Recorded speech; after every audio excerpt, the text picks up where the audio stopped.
Otep. Bienvenue sur Kemet TV. Je vais vous faire une petite chanson. Abonge babi kamit mini nyuki ni nyinga be ni nyinga ga ni nyinga ga nyuki ni nyinga be. Abi Kemet nyuki ni nyinga be ni nyinga ga ni tembi song ba sogole. Abonga ba kamit mana nyuki ni bouge be ni bouge ge ni tembi song ba sogole ni tembi song ba sogol ni tembi retour aux sources ni tembi song ba sogol ni tembi retour aux sources. Abonga ba kamit mana nyuki ni yinga be ni yinga ga ni tembi song ba sogole. Abonga ba kamit bana nyuki ni yinga be ni yinga ga ni tembi ndombol ba sogole ni tembi ndombol ba sogole ni tembi ndombol ba sogole ni tembi ndombol ba sogole. C'est toujours avec beaucoup de plaisir que nous vous retrouvons sur les antennes de Kemet Télévision dans le cadre de votre émission Sagesse Kamit, un espace dédié à l'exploration des richesses culturelles et spirituelles africaines. Aujourd'hui, nous plongeons au cœur des traditions pour aborder une thématique aussi fascinante que complexe, la femme et les interdits culturels entre préservation et modernité. Dans nos sociétés africaines, la femme occupe une place centrale, à la fois gardienne des valeurs ancestrales et pilier de la communauté. Cependant, son rôle est souvent encadré par une série d'interdits, tant sur le plan spirituel que social. Ces interdits, parfois perçus comme des contraintes, sont aussi porteurs d'une sagesse profonde visant à préserver l'ordre cosmique et l'harmonie au sein de la société. Pour éclairer cette question avec authenticité et profondeur, vous l'avez compris, elle est entrée avec un chant initiatique. Je reçois justement Nangonjoy, matriarche du Movungu et figure éminente des traditions féminines africaines, femme initiée, dépositaire des savoirs sacrés et témoin vivant des subtilités de nos coutumes. Elle nous guidera dans la compréhension de ces interdits culturels, leur symbolisme et leur impact sur la vie de la femme africaine d'hier à aujourd'hui. Quels sont les fondements de ces interdits? Comment les interpréter à la lumière des réalités contemporaines? Sont-ils des obstacles ou des outils de protection et de transmission? Autant de questions qui alimenteront notre réflexion dans cette émission. Restez avec nous pour ce voyage dans l'univers sacré du Movungu, où tradition et spiritualité se rencontrent au service de la femme et de la communauté. Une fois de plus, triple tep à toi, matriarche. Otep à tous les Kamit, Otep à tous les téléspectateurs qui nous regardent en ce moment, qui veulent découvrir le retour aux sources, leurs traditions, les interdits, comme vous le dites. Il n'y a pas que seulement les interdits de la femme, mais il y a aussi ceux des hommes. Voilà. Donc, nous sommes des humains qui sont nés dans un continent où on doit vraiment mettre ça à la page. Exactement. D'accord. C'est un plaisir, une fois de plus, matriarche, et ça fait un peu plus de 2 semaines, tu nous as manqué et tu as manqué à nos enfants. Et nous sommes très fiers, n'est-ce pas, de te retrouver dans le cadre de cette émission. Oui. D'accord. Voilà, nous allons commencer. Avant toute chose, nous allons prendre une transition. Nous allons prendre la bande qui annonce justement Kemet Reconnexion 2025. Et puis on va se retrouver juste derrière pour entrer dans le vif du sujet. Les interdits culturels de la femme entre préservation et modernité. Je vous retrouve tout de suite, madame, monsieur, chers téléspectateurs.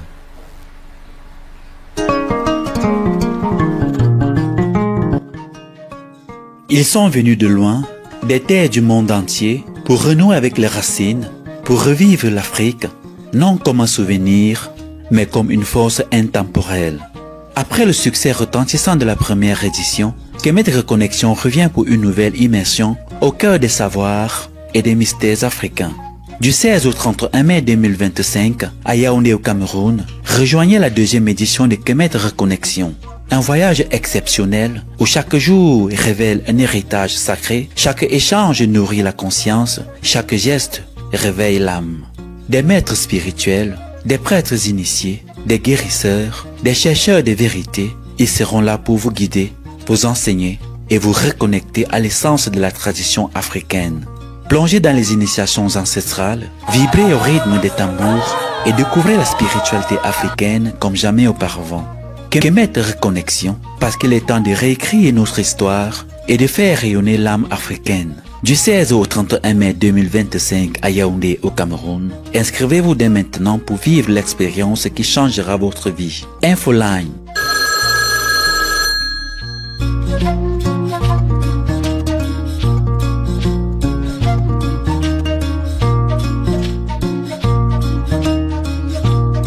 Kemet Reconnexion, là où les racines du passé nourrissent l'avenir. De retour sur le plateau, voilà Matriarche, et nous avons pris la bande d'annonce, la bande justement qui annonce Kemet Reconnexion 2025 qui se tiendra du 16 au 31 mai 2025 et une fois de plus cette année, le Movungu est inscrit à l'ordre des initiations que vont subir toutes celles des femmes qui s'inscriront justement à cette deuxième édition.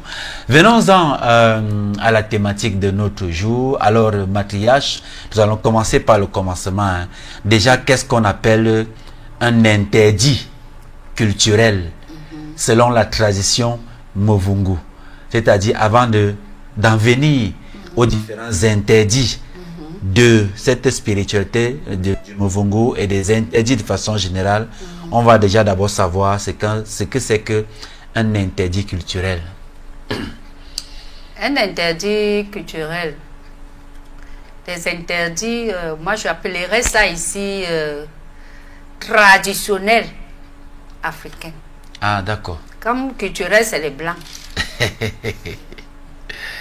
Déjà pour la femme, il y a plusieurs interdits. De la base d'adolescence, de la naissance même. Parce que les remèdes à la naissance qu'on fait à une fille ne sont pas les mêmes remèdes qu'on fait à un homme.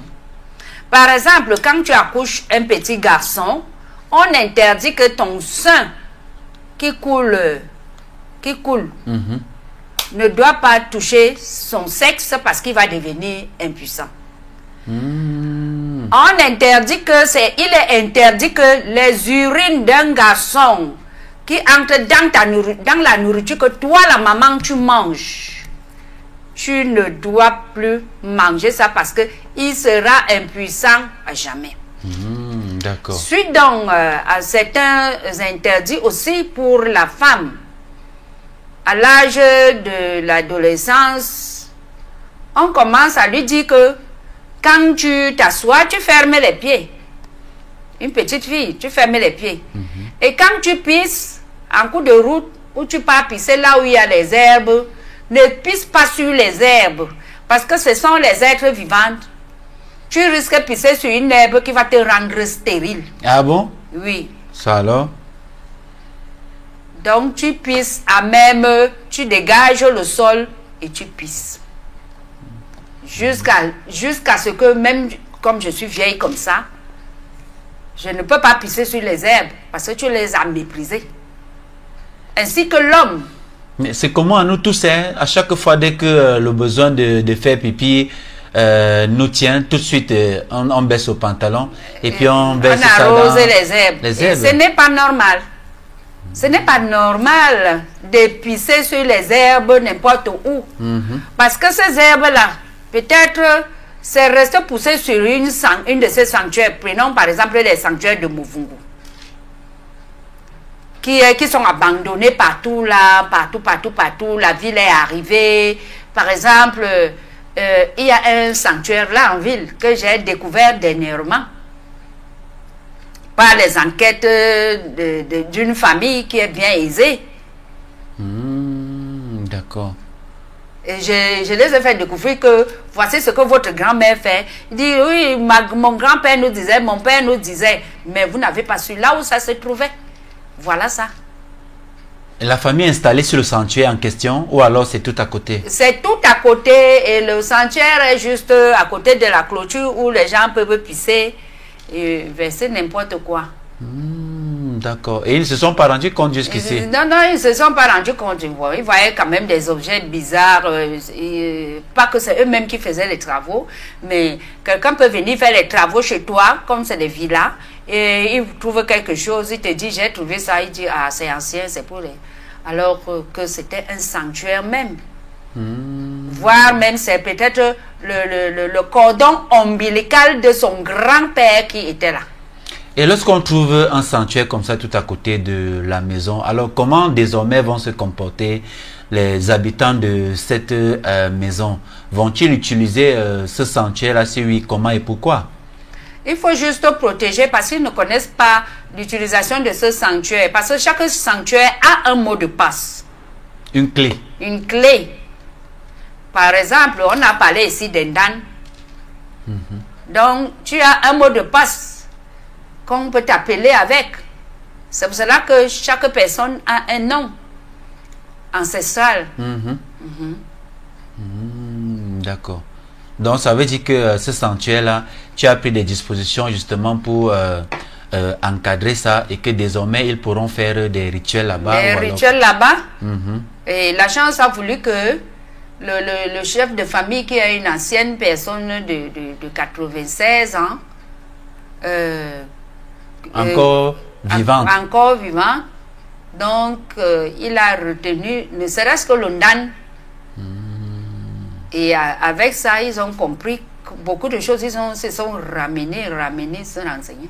Ils ont compris que leur sanctuaire était bel et bien vivant. D'accord. Revenons à la thématique matriarche. Alors, pourquoi est-ce que ces interdits sont-ils importants pour les femmes dans nos communautés? Pourquoi ces interdits sont importants? Ces interdits sont importants pour faire l'équilibre des hommes. Des hommes parce que tu ne peux pas aller dans un village, tu trouves une femme qui a dépassé tous les interdits. Parce qu'il y a plusieurs interdits. C'est pas pour rien qu'on dit que si tu pars avec ton frère, tu couches avec ton frère ou ta soeur, c'est l'inceste. C'est un interdit. Donc, les nourritures aussi, surtout le monde d'aujourd'hui, on est trop gourmand. Tu ne dois pas manger une viande qui vient de n'importe où. Tu ne dois pas détruire les choses que, par exemple, tu as la machette. Tu coupes les arbres en route comme ça là. Tu prends, tu blesses l'autre arbre. Tu pars, tu blesses l'autre arbre. Alors le retour de ça, ne serait-ce que ça, hein, tu marches en route, personne ne t'interdit rien. Mais parce que tu as la machette qui balade entre tes mains, tu as agité. Quand tu vois un arbre, tous. Tu vois l'autre, tous. Tu vois l'autre, tous. Ces arbres-là t'accusent dans la nature. Et l'air va faire que quand tu arrives au village, tu te surprends que tu as des problèmes avec tout le monde. Même pour couper un arbre que tu fais le champ, il faut leur demander. Tu vas couper cette année, l'année prochaine. Un de ces jours, un arbre va tuer quelqu'un. Parce qu'ils sont en alerte que tu es un assassin pour eux, tu ne les demandes pas. Ils sont bien conscients que un jour, ils vont mourir. Que ce soit par l'assassinat des hommes, prenons le cas des arbres, par l'assassinat des hommes qu'on les abat pour faire le champ. Soit par le dessèchement de la nature, que l'homme n'a pas pu les protéger. Parce qu'on traite même les arbres de la forêt. Oui. D'accord. On traite les arbres de la forêt. Ok. Donc ces interdits sont importants pour faire l'équilibre de la vie de l'homme, la longévité surtout. D'accord. Mathias, nous savons que la connaissance que nous diffusons ici sur les antennes de Kemet Télévision vont à l'endroit de beaucoup plus les jeunes et notamment les jeunes filles qui demain seront le socle sur lequel l'Afrique va s'appuyer pour sa renaissance. Alors, il y a beaucoup de jeunes filles justement qui nous écoutent. Quels sont davantage les interdits de ces jeunes filles? Tout à l'heure, tu as cité une jeune fille ne doit pas rester avec les pieds écartés. Et je me rappelle que quand on allait en vacances au village, parmi nos cousines, nos soeurs et autres, quand celle-là s'oubliait et laissait toujours les pieds écartés, ma grand-mère, après 1, 2, 3 rappels, prenait plutôt le caillou. Quand elle te surprenait avec les pieds écartés, elle lançait le caillou à l'intérieur. Donc, tu vas nous dire pourquoi est-ce que la jeune fille ne doit pas rester avec les pieds écartés, et tu vas nous donner encore d'autres exemples d'interdits, notamment de jeunes filles, parce qu'il est bien que ces jeunes filles-là grandissent en connaissant justement ce qu'elles ne doivent pas faire pour leur épanouissement et par ricochet pour l'épanouissement de la famille et de la communauté. Les jeunes filles aujourd'hui là, celle-là d'abord qui, quand elle reste avec les pieds écartés, elle reste avec les pieds écartés. Quelles peuvent être les conséquences? Les conséquences de ça, c'est que pour éviter la perversion de certaines personnes, parce que une fois elle écarte les pieds, quelqu'un est curieuse de jeter un coup d'œil pour savoir, détecter qu'est-ce qu'il y a là-bas. Et d'autres sont curieux de savoir est-ce que les choses sont déjà mûres. Ils guettent. Voici elle a déjà des petits poils et tout ça. Est-ce qu'à vue d'œil on peut savoir que c'est déjà mûr? Oui, il y a des gens comme ça, il y a des spécialistes. Donc je parlerai ici des violeurs. D'accord. D'accord. Ça veut dire qu'il est aussi interdit pour les jeunes filles de ne pas rester sans caleçon dans la jupe. Parce que nous savons qu'il y a beaucoup de jeunes filles aujourd'hui, je ne sais pas si c'est la provocation ou si c'est la sorcellerie, qui ne mettent pas le caleçon, mettent parfois une petite jupe, et quand elle reste parmi les gens, automatiquement, tu la vois avec les pieds écartés. Donc, celles qui restent sans caleçon, devant les gens, elles sont conscientes. Ah, d'accord. Parce qu'elles veulent provoquer de temps en temps celui qui est discret, qui la regarde, et te montre directement la matière. Mais normalement, ce n'est pas ça. Une jeune fille, à l'époque, les jeunes filles, la tenue de la femme africaine était osée. Cela veut dire qu'elle portait comment on appelle, la jupe en paille là, qui avait des trucs. Dedans, il y avait un cache-sexe qu'on mettait comme ça, on accrochait encore derrière. On va envoyer la caméra sur la matriarche à la régie. Donc, on accrochait derrière. Parce qu'elle portait déjà une corde qui faisait qu'elle portait bien son cache-sexe. Oui, elle portait ça bien. Elle porte un truc comme ça qui cache directement son ventre et ça cache le dos. Même si les côtés sont ouverts, c'est le ventre, on ne connaît rien. Ce n'est pas attirant. Mais aujourd'hui, c'est le ventre qui est dehors, le ventre osé. Ce qui veut dire que quand tu as les yeux de sorcier, tu sais que celle-ci va accoucher tel nombre d'enfants. Tu sais que celle-ci, je peux la lancer telle maladie. Celle-ci, je peux bloquer son accouchement parce que son ventre est dehors. D'accord. Ça veut dire que parmi justement les conséquences des jeunes filles aux pieds ouverts, et ces violeurs-là qui rôdent toujours dans nos sociétés, en jetant un coup d'œil, il peut se rendre compte effectivement que bon, elle a déjà les poils, ça veut dire qu'elle peut déjà, et puis il fomente dans son cou pour la violer plus tard. Oui. Bon, y a-t-il d'autres interdits, notamment concernant la jeune fille aujourd'hui en Afrique? Oui, il y a d'autres jeunes filles qu'on interdit, par exemple. C'est très délicat ce que je veux vous dire là. Ce que je veux te dire là, parce qu'en Afrique, on ne vous voit pas. On dit toi. Exactement. Donc, c'est très délicat parce que la jeune fille ne doit pas manger n'importe quoi. La jeune fille ne doit pas manger n'importe quoi. Oui. C'est pour cela qu'on se retrouve aujourd'hui avec les jeunes filles très obèses. À peine elle n'a pas encore accouché, elle a un gros ventre. Elle a accouché une fois, elle a un gros ventre. Parce que la nourriture. La jeune fille, à l'époque... Mais le gros ventre, c'est-à-dire une femme qui n'a pas, une jeune fille qui n'a pas encore accouché et qu'elle a le ventre, ou alors une jeune fille qui a même déjà accouché et qu'elle a le ventre, est-ce que ça ne provient pas du sang? Justement, on traite ça dès l'adolescence. Tu commences à lui faire les exercices. Ce n'est pas les blancs qui sont venus nous apprendre à faire les exercices. Donc, la jeune fille, tu te lèves le matin, tu appuies ton ventre comme ça. Toi-même? Oui, tu appuies. Même si tu n'as pas encore accouché? Même si tu n'as pas encore accouché, tu appuies. Pour que l'air qui est là, la graisse qui est là, commence à comprendre que non, je ne dois pas être là. Parce que nous, à notre époque, on faisait ce qu'on appelle la taille. Donc, tu ne manges pas beaucoup.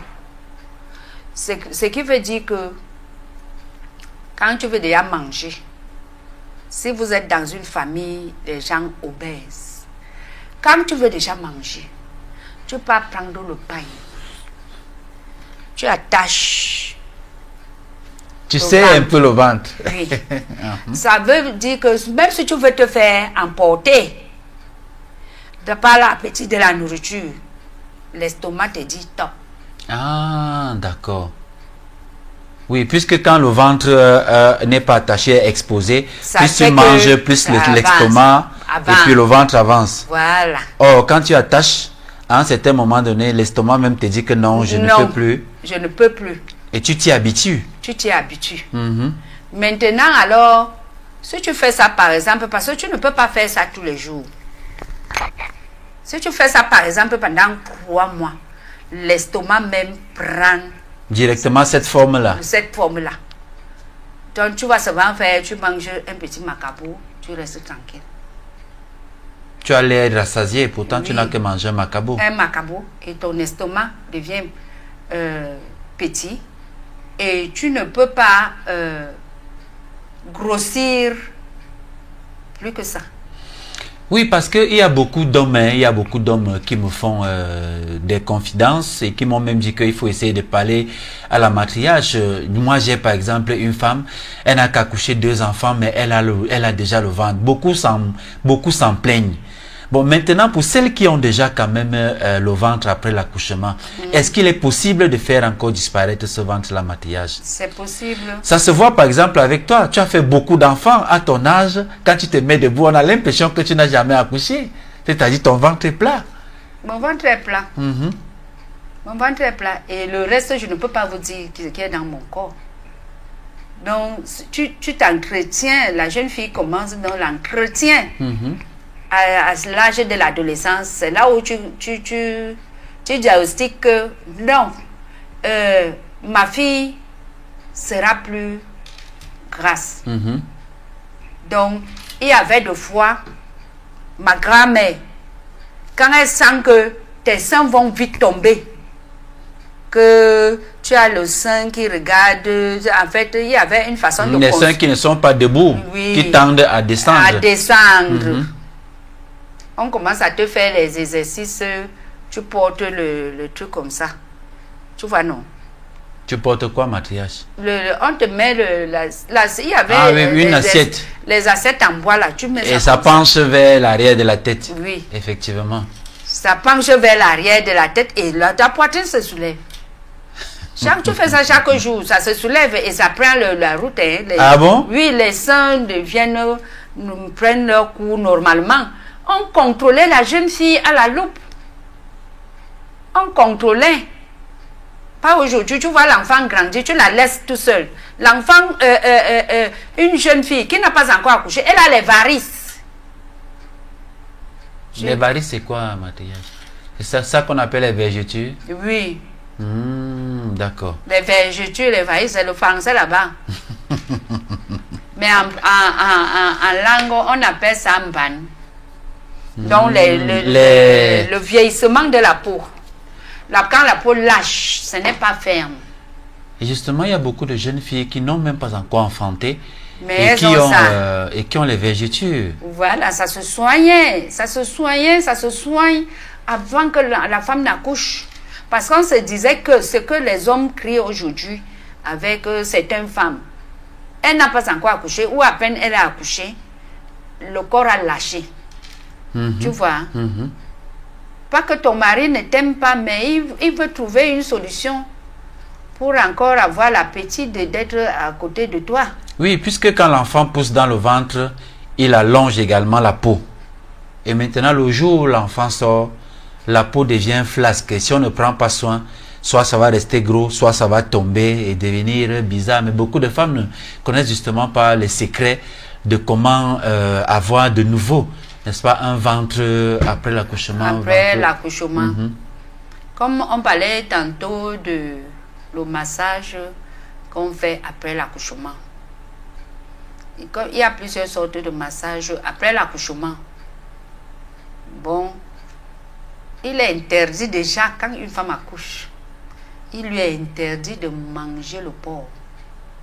Parce que là, on s'entend dire que les cellules doivent se régénérer.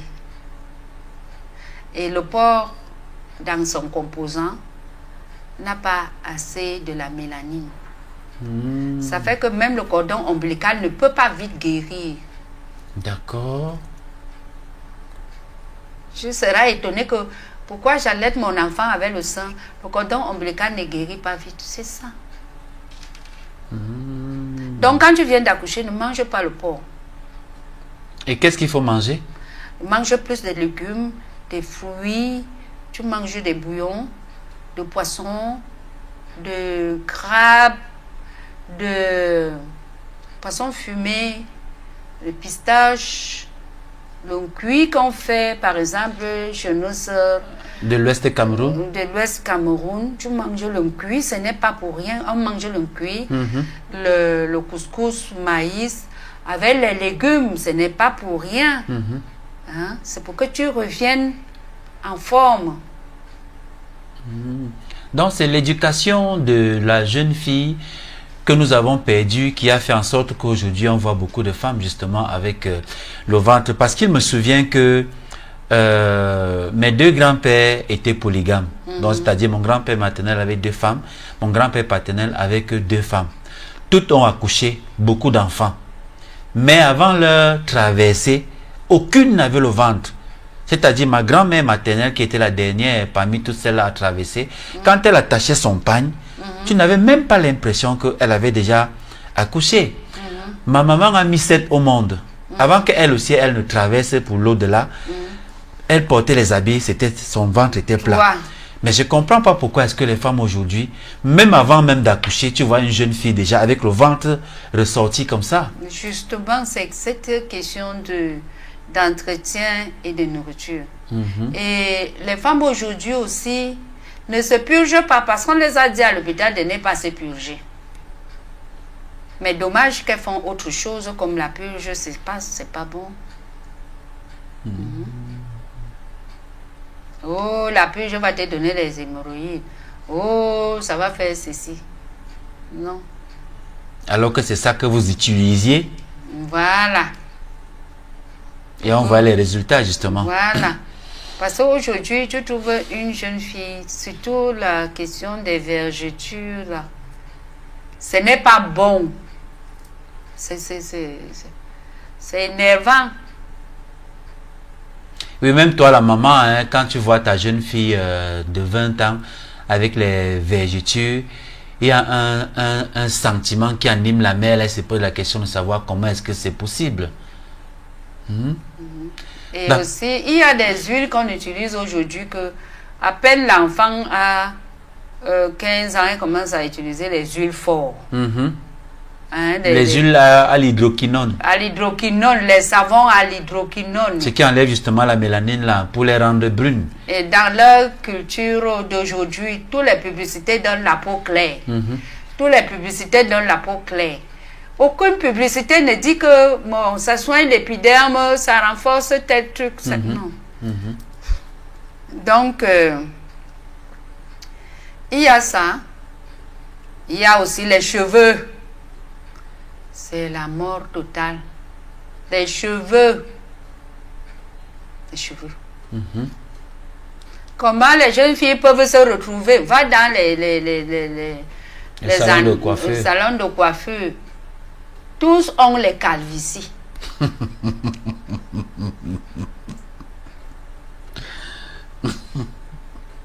Oui, tous ont les calvities.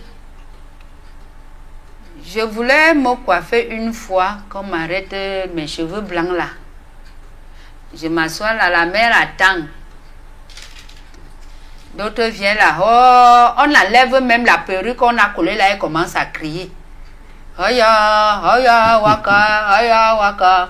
Après ça, quand on finit d'enlever, on fait les chis, les chats, les chis, parce que je ne connais pas comment on fait tous les tours là. Elle a amené une autre perruque nounou. J'ai acheté ça 150 000. On commence encore à mettre la même colle. Ça veut dire que moi je ne sais pas, c'est vous les hommes qui les rendez. C'est pour ça qu'on voit beaucoup de jeunes filles aujourd'hui avec le devant là, il n'y a plus de cheveux. Non, il n'y a plus. Les chutes de cheveux. Ce n'est même plus les chutes, c'est la calvitie, l'épiderme de la peau, même la racine du cheveu est quittée. Elle n'aura plus jamais les cheveux là-bas. Elle n'aurait plus jamais les cheveux. Dommage. Dommage. Et comment est-ce qu'elles vont donc trouver le mariage? C'est vrai que nous sommes dans un monde, on dit souvent que la beauté est relative. Forcément, elles vont trouver ceux qui les aiment comme ça. Mais toujours est-il que le conseil que nous donnons, ce n'est pas bien. Il est important de rester avec ses cheveux naturels. Te voilà matriarche, tu as un âge avancé aujourd'hui. Tu as toujours assez de cheveux sur la tête. Si tu enlevais ton chapeau, on allait voir comment les cheveux sont tracés. Or, les jeunes filles aujourd'hui à 20 ans, partout ici, là, elles ont déjà la calvitie. Ce n'est pas bien. Poursuivons avec l'émission maquillage. Maintenant, on va monter d'un cran. Concernant les femmes mariées, venons-en. Est-ce que les femmes mariées, elles aussi, ont des interdits? Si oui, lesquels, par exemple? Les femmes mariées ont vivement des interdits. De la base pour l'accouchement. Et de deux, pour la famille dont ils sont partis en mariage, parce qu'ils ont trouvé des interdits là-bas. Peut-être tu peux arriver dans une famille où tu vas trouver que les gens là-bas ne mangent pas la viande. Ils sont tous des végétariens. Et tu t'es aligné avec des gens qui ne mangent pas la viande. Automatiquement, tu dois être végétarien, non? Tu es arrivé dans une famille où les gens... Parce que le mariage, c'est un choix. C'est-à-dire, avant de te marier avec quelqu'un, tu dois connaître toutes ses habitudes. Si quelqu'un qui est baladeur, si quelqu'un qui a trop de nourriture, s'il mange beaucoup, tu dois assumer.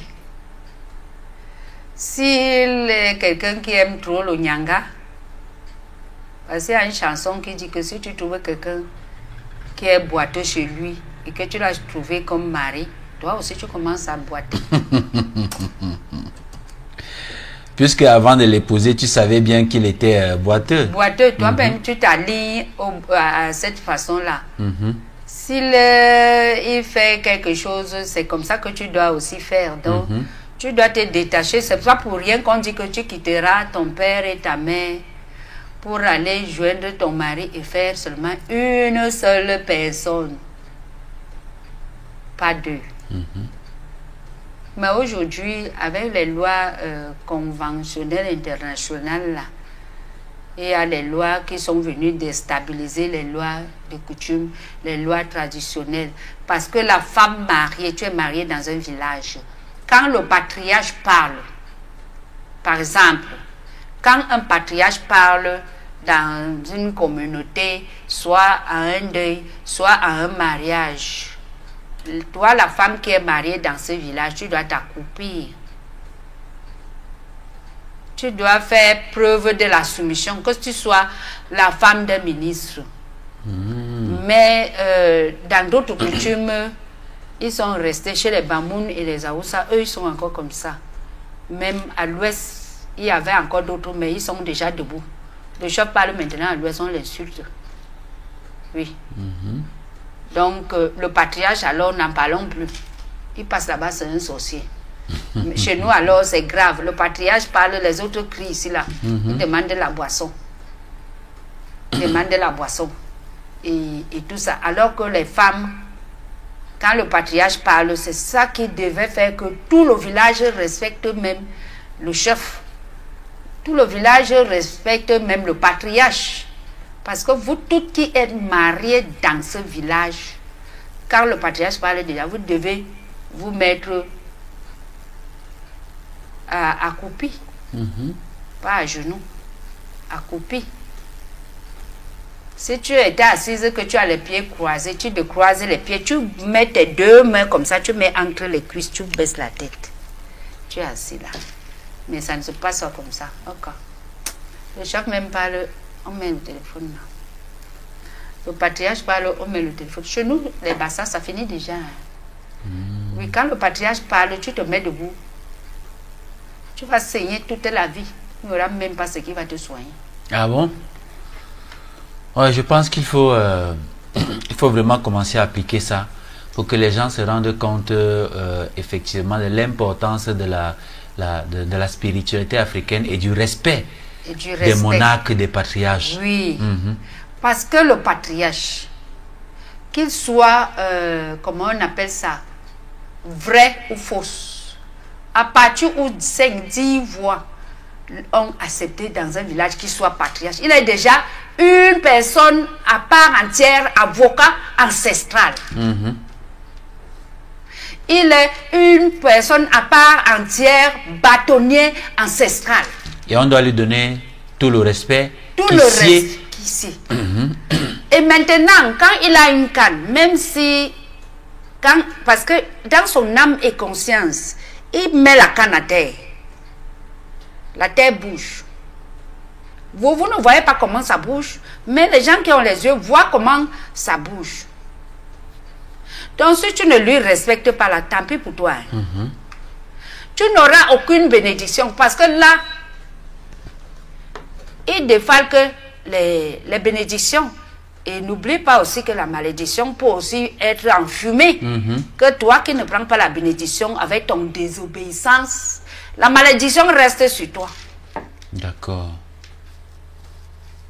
Donc les femmes doivent cesser de porter la malédiction dans leur maison. Restons sur les femmes mariées, matriarches. Il y a un phénomène qu'on appelle l'infidélité,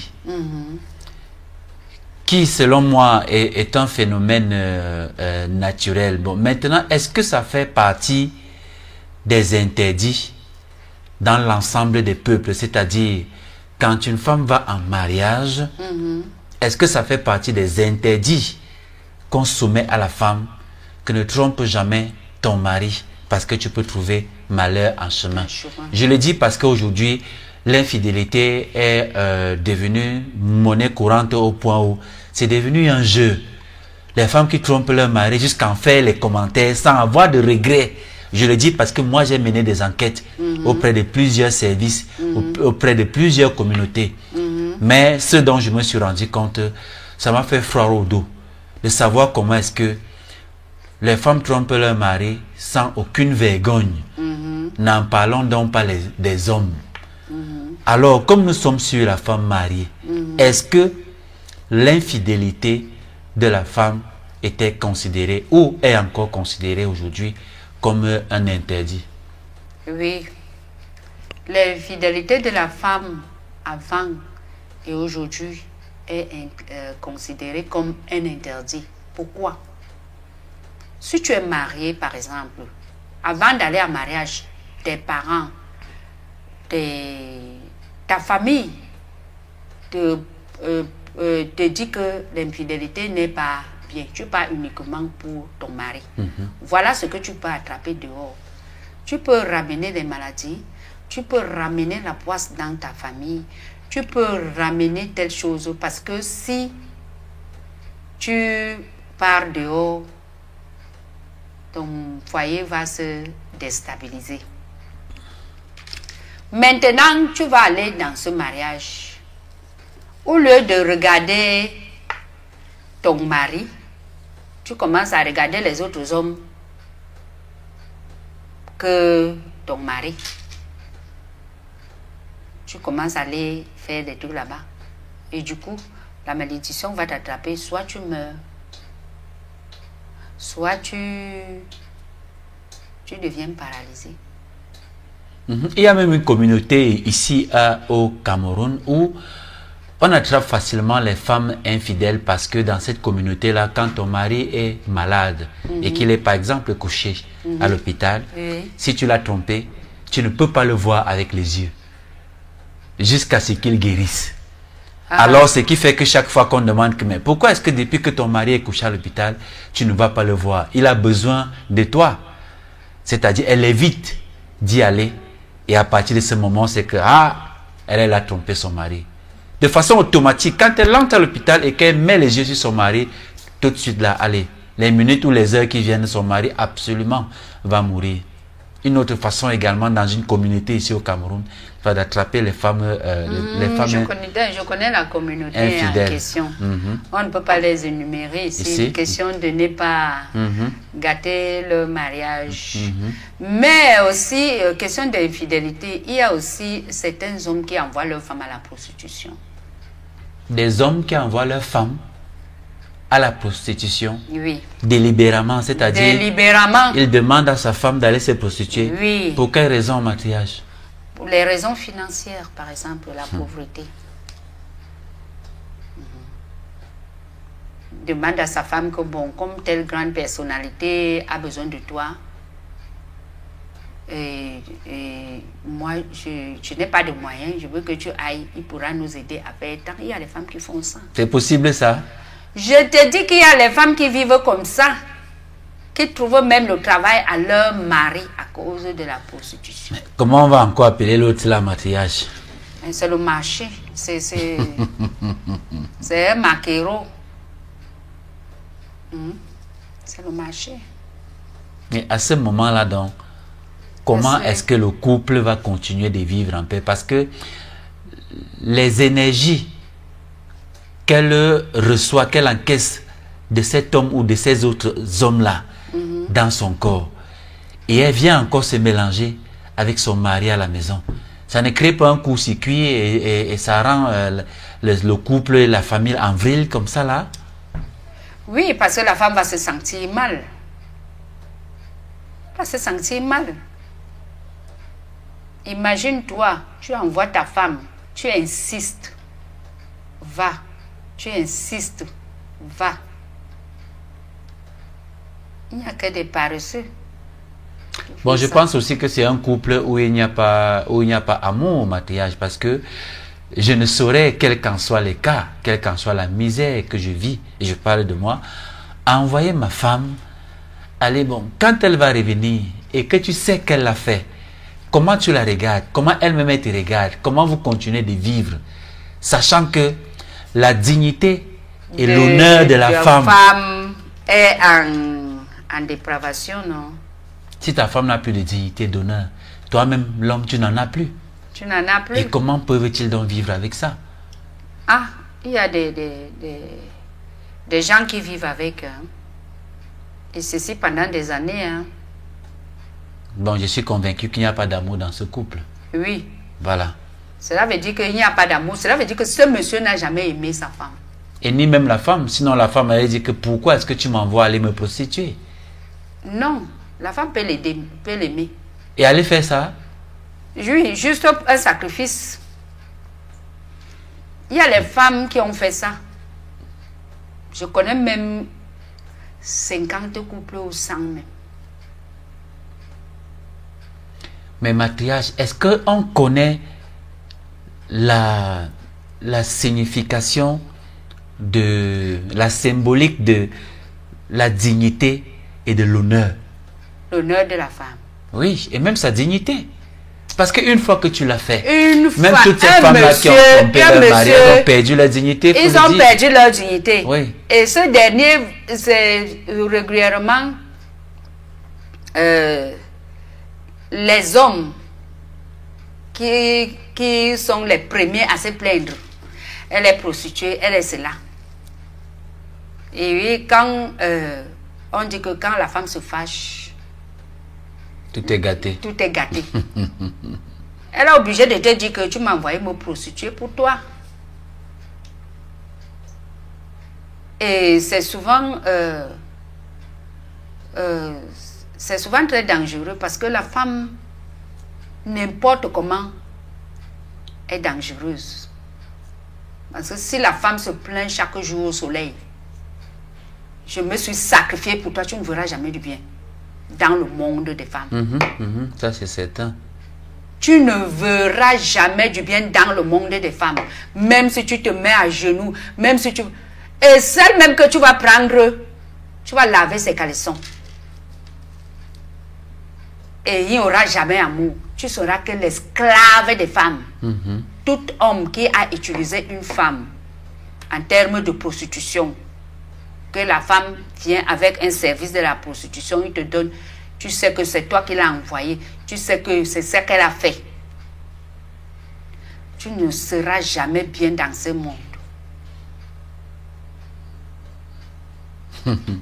Ça peut être Mais vice il y a versa. d'autres L'homme hommes- aussi peut se plaindre au soleil de sa femme. Parce qu'il y a des femmes qui sont vachement nuisibles, hein, il faut le dire. L'homme peut aussi se plaindre L'homme ne peut pas sur... se plaindre au soleil. Regardez la forme du soleil.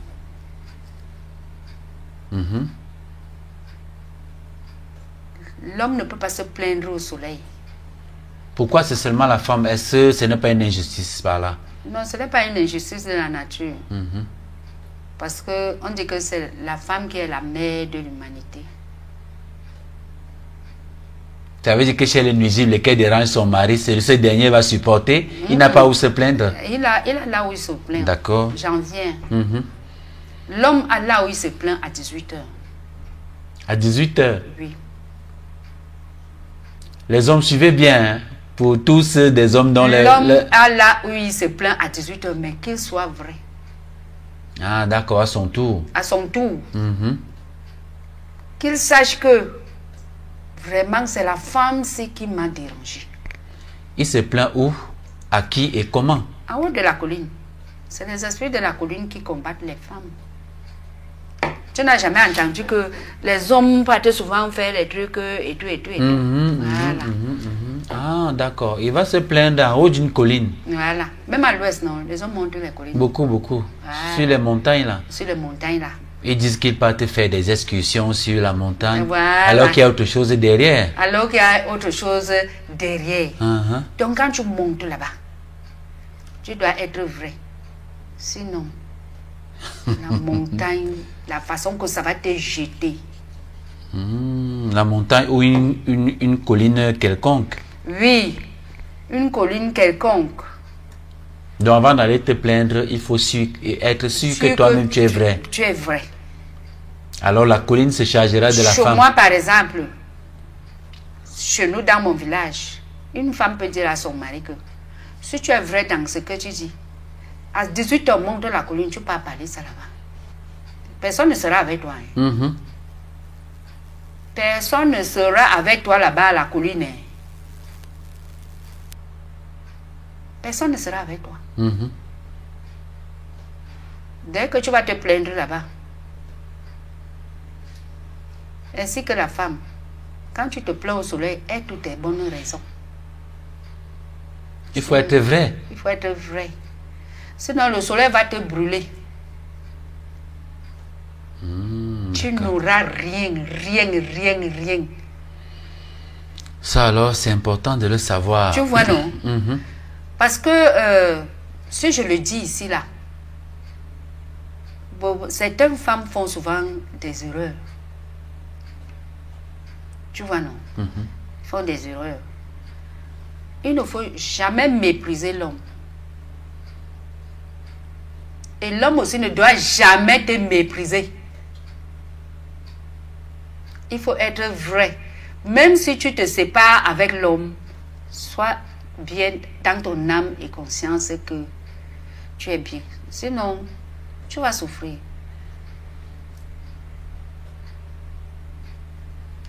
Et ça se voit, hein, ça se voit dans notre société. Oui. Beaucoup de couples séparés vraiment vivent le martyre. Voilà. Il y a très peu vraiment qui sont épanouis. Voilà. Il y a très peu, que ce soit du côté de la femme et même du côté de l'homme. Voilà.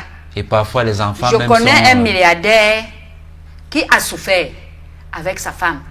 Sa femme a été sa prostituée. Cela veut dire que par coucher avec tel ministre, bien, on donne l'argent, tous les milliardaires, tout ça. Maintenant, quand il se sentait suffisant, après la mort d'une certaine grande personnalité, il a déposé la femme pour dire que c'est lui qui a toutes les richesses. La femme n'a jamais rien fait. Il a chassé la femme. Même pas une seule voiture. Même pas une seule maison. Il a donné l'abri à cette dernière.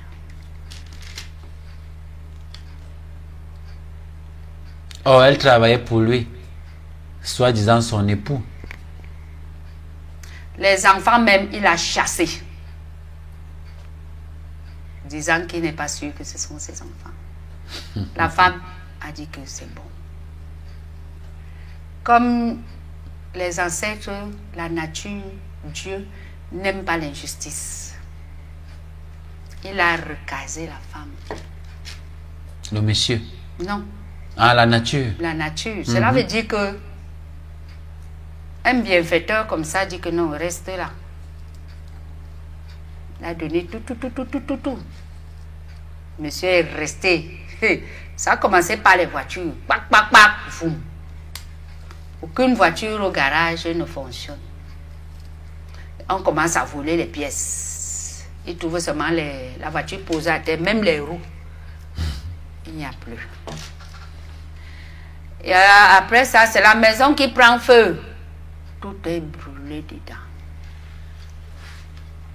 Après ça, c'est au village. La cacaoyère prend feu. Tout est brûlé. Maintenant, les gens qui voient lui disent que va demander pardon. Il dit, oh, une prostituée comme ça, une bêtise comme ça, je peux lui demander pardon. Au retour du village, la brouette, il descend de la voiture au stationnement. Les brouettes qui portent les bayamselam, les bagages, quand la brouette déchire son pantalon, ça lui blesse au pied. La blessure, là, ce monsieur est encore couché à la maison. Il a vendu la maison. On lui a avancé 700 000 sur 17 millions qu'il devait avoir. Je parle ici, il entend, hein? Il suit bien la chaîne-ci. Parce qu'actuellement, il est chez sa cousine, à une dépendance de derrière très loin, parce qu'il sent. Il pourrit. On a déjà coupé un pied. La pourriture a pris l'autre pied. Peut-être la blessure a trouvé qu'il avait la maladie qu'on appelle le diabète. On ne sait pas. Mais actuellement, les examens médicaux disent qu'il n'a jamais eu de diabète. Et il ne pense pas toujours demander pardon à cette dernière? Non, c'est la pollution. Il continue à polluer, à fumister le nom de sa femme à un niveau. Jusqu'à présent? Jusqu'à présent. Même le prêtre lui avait dit que pardon. Demande pardon à cette dernière.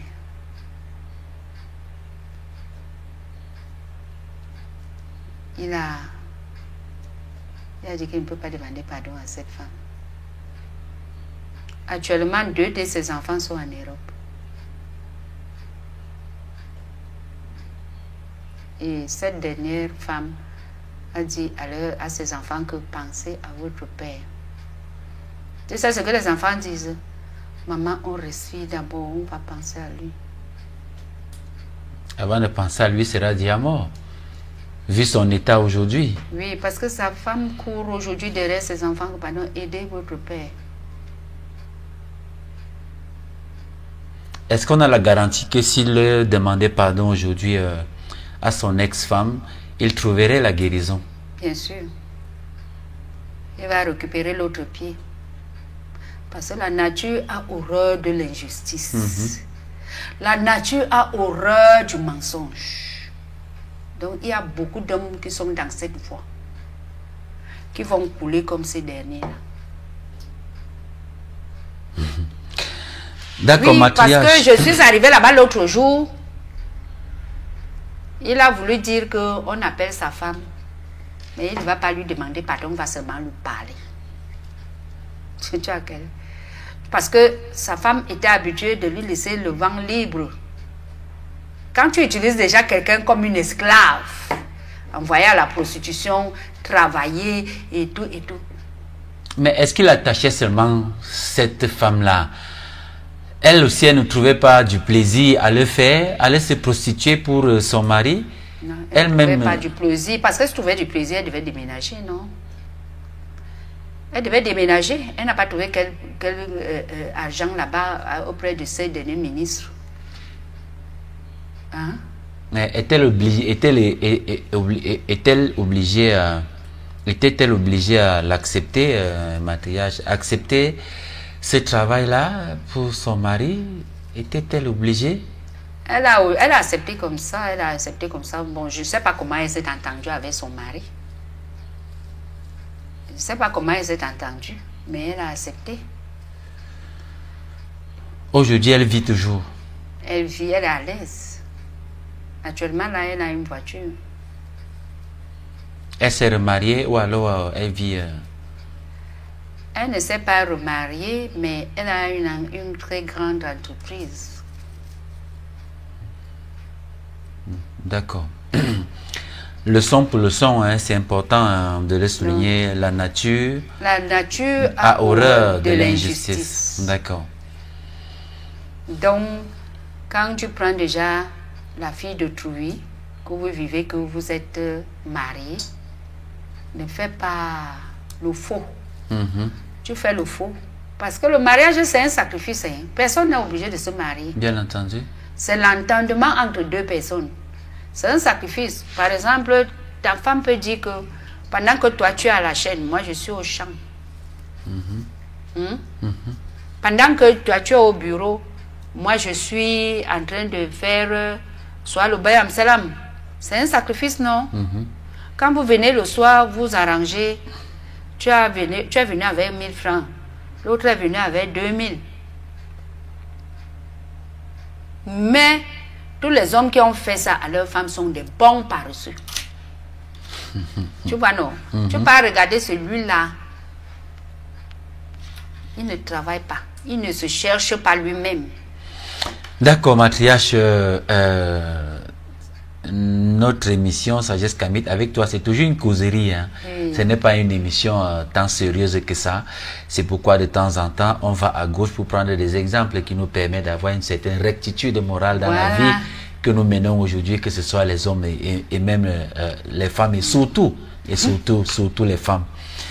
Poursuivons avec cette émission. Concernant maintenant le Muvungu, est-ce que les femmes initiées du Muvungu ont-elles aussi des interdits particuliers, tant sur le plan initiatique que sur le plan social? Est-ce que les femmes du Muvungu ont des interdits particuliers? Parce que tu as initié dans la première vague de Kemet de Connexion beaucoup de femmes qui sont parties du Cameroun pour leur pays respectif.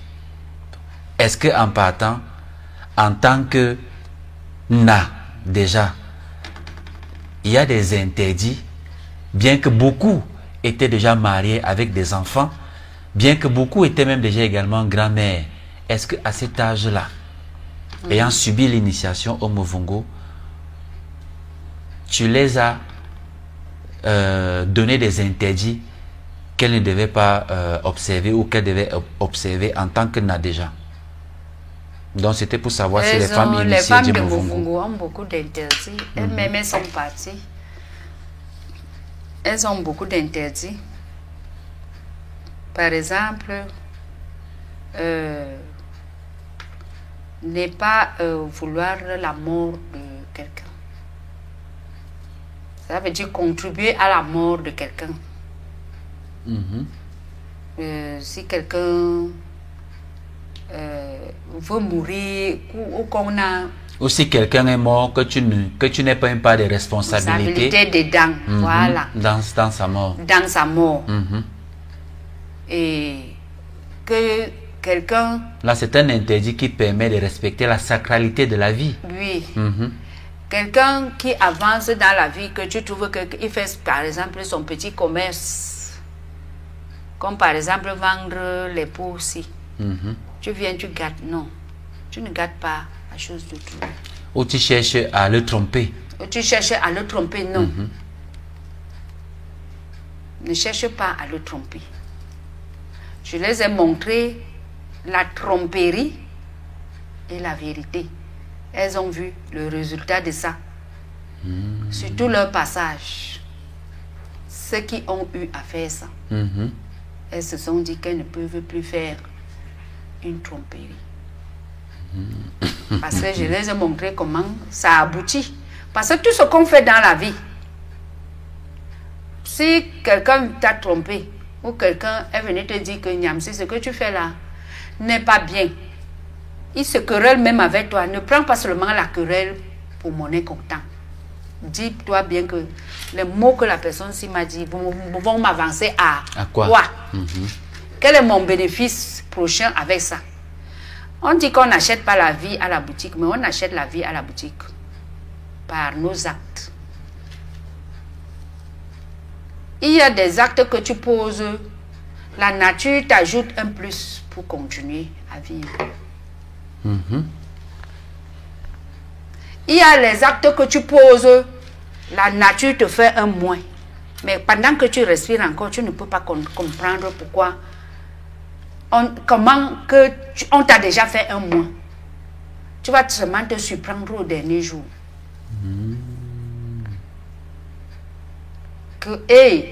Donc c'est ça qui avait fait que, comme d'autres gens parlent souvent du jugement dernier.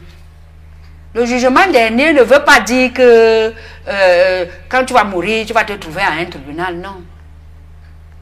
C'est la nature qui te juge en fonction de tes actes. Oui. On peut comprendre pourquoi est-ce que aujourd'hui, quand tu vas à la levée de corps dans une morgue de la place, tu vas voir que s'il y a 50 corps, il y a 40 jeunes. Or, à une certaine époque, les jeunes ne mouraient pas. Les jeunes ne mouraient pas. On savait qu'ils étaient pleins de vie. Et puis, c'est 80, 90, 100 ans par là. Voilà. Mais aujourd'hui, on se rend compte justement que les jeunes, 30 ans, 40 ans, 50 ans, ils sont nombreux aujourd'hui qui meurent. C'est justement à cause des actes. Parce que ce que les jeunes font aussi dehors, on ne peut même pas imaginer que ce sont des êtres humains qui peuvent le faire. Voilà, aller par exemple profaner les tombes, exhumer les corps, prendre le squelette, nettoyer et aller vendre pour qu'on en fabrique la drogue qu'on appelle le kior, les tramol. Tu penses bien que ce genre d'individu, forcément la nature va retrancher des années de vie à cette personne. Il va retrancher rapidement. Et tu vas te plaindre, oh, c'est la grand-mère qui est au village. Par exemple, si tu croises Nangonjoy, tu vas dire que c'est elle la sorcière. Alors que ce que tu es parti faire, c'est ça qui te tue. Par exemple, toi, Niamsi, tu n'as pas... moi, je suis une initiée de Movungu. Tu n'as pas de problème avec moi. Par exemple, le roi Ouedomambou va venir te dire que il faut détester Nangonjoy parce que j'ai des problèmes avec Nangonjoy. Tu viens entrer dans un bassin que je t'ignore. Quand tu entres dans un bassin d'eau claire, on fait comment? Quand la saleté entre dans un bassin d'eau claire, ça salit. Ça salit, non? Et quand moi, c'est mon bassin, je fais comment? Je t'enlève et je te jette. C'est comme ça que tu vas porter ta malédiction pour rien. Pour rien. un contentieux direct dans la nature avec quelqu'un. C'est ça qui tue les gens aujourd'hui. Hein. C'est ça que je te disais dernièrement que, prenons par exemple notre père qui est là-bas en haut. Il y a certaines personnes qui se donnent la liberté de l'insulter, critiquer et tout ça. Je vous disais ici que il y a les malédictions parlant ambulantes. Du président de la République. Oui. Il y a les malédictions ambulantes. Il y a les malédictions ambulantes que les gens ramassent en route. Et ça prélève la vie. Mais matriarche, si par exemple les jeunes finissent de fréquenter, ils ont tous les diplômes, ils n'arrivent pas à travailler dans un environnement comme le Cameroun, est-ce que ces jeunes-là ne vont pas tirer à boulet rouge chez le président de la République qui est le premier responsable de cette affaire-là? Non. Je vais t'expliquer quelque chose. Quand moi je partais à l'école, il y avait la récitation de, comment on appelle ça, Victor Hugo, qui disait que à la fin, l'école en or, l'école déplombe l'or. L'école déplombe l'or. Cela veut dire que tu es né dans ta famille, ton père et ta mère, non? Maintenant, ton père et ta mère ont laissé les terrains, non? Dans la société, il est, par exemple, l'environnement et forêt. Cela veut dire qu'au Cameroun aujourd'hui, là, prenons un peu ce paramètre. Au Cameroun aujourd'hui, quand tu as déjà tes diplômes, tu peux t'asseoir. Tu dis que tu te fais spécialiser, par exemple, dans le journalisme, non? Donc voilà que vous avez fondé Kemet TV ici, là. Moi, je prends ça. Tu travailles à la CIA TV, là? Non. Tu n'as même pas fui la CIA TV, là. Exactement. Parce que les conditions ne t'ont pas permis de rester, non? Et là, tu vas aller accuser le président. Non. Parce que tu t'es senti que moi, Nyamsi, je peux comment on dit ça? Moto-employé. Moto-employé. Donc voilà, tu pars là-bas. Bientôt, tu vas aller là-bas, là où on est parti renouveler les sites ancestrales dans les chutes. C'est toi seul qui pars là-bas, non? Avec tes appareils, non? Tu laisses ton temps, tu laisses ta famille, tu laisses ta voiture. Tu pars là-bas, là où il y a les perroquets naissent, là où on était là-bas, là où tu nous avais amenés là-bas. Tu nous amènes. Au sud là-bas, après Ngolmakon. Voilà. À Mignebe. Voilà que tu pars faire tes émissions. C'est ça qui te donne l'argent, non? Tu as déplombé l'or, tu étais à l'école, tu t'es déplombé l'or, non? Tu dors combien de temps de sommeil? Peu de temps. Peu de temps de sommeil. Peu de temps parce que c'est toujours. Prenons alors, moi je connais certaines personnes qui ont des doctorats. Je suis là maintenant, il est peut-être midi, il est encore couché. Il se réveille vraiment, le pays ici, il ne sait même pas encore brosser les dents. Alors que Paul Biya s'est réveillé depuis, il s'est brossé les dents, il s'est lavé. Il est assis, il travaille. Tu n'es pas le seul au Cameroun qui est chômeur. Est-ce que ce n'est pas la situation du pays qui l'a rendu finalement paresseux? Il s'est dit que à quoi bon donc ce n'est pas la situation du pays. Il est né un bon paresseux. Ça, c'est une enquête que j'ai faite auprès des jeunes. Tu comprends? Ils sont des paresseux. Tu comprends? Ils sont des paresseux. Tu ne peux pas avoir le doctorat. Ton père a 20 hectares de terrain. 20. Tu n'arrives même pas à faire une simple agriculture de 3 mois. Cela veut dire planter les condiments. D'où les formations sont éparpillées partout.